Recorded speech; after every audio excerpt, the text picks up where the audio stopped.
When you have cancer as a young adult, work is particularly complicated because you're probably really in a transitional stage in your life. Maybe you don't have a full-time job yet.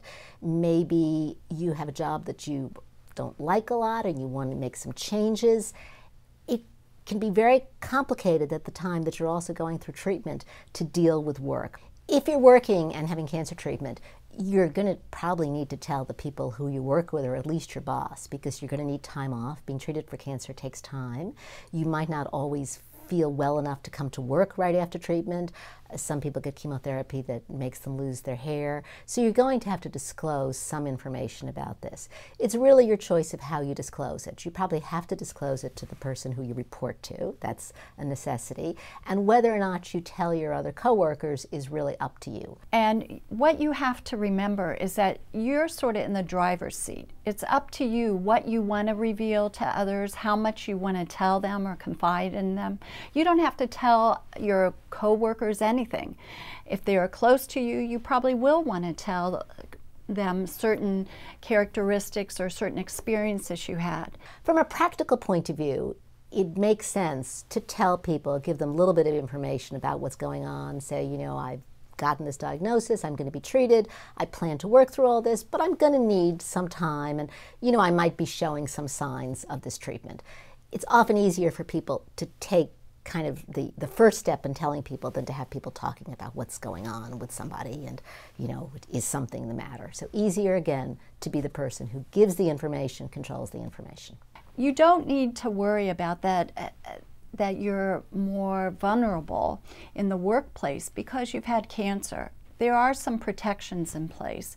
One of these is the ADA, or the Americans with Disability Act, which actually says that your employer, within reason, should provide the assistance that you need. And this can be in a variety of forms.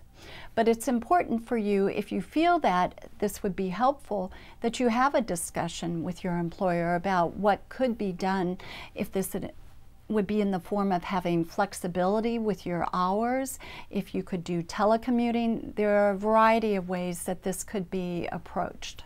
There is also a whole body of law now that does protect people against discrimination because they've had cancer.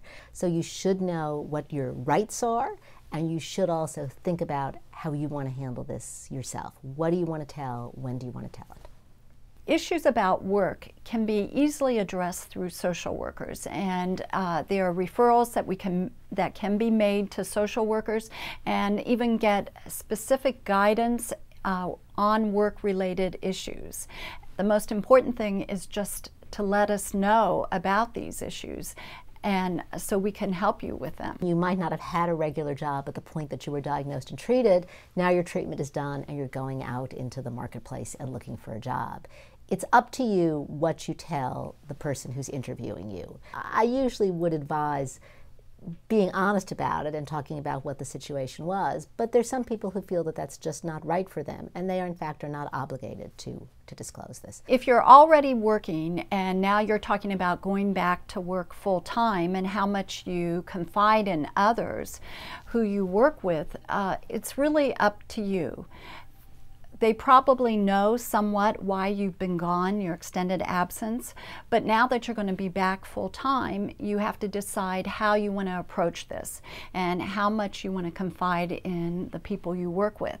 It's probably a good idea to have a discussion with your supervisor when you first go back about what you think you'll be able to do, what anticipated absences you may have from work, just to prepare them.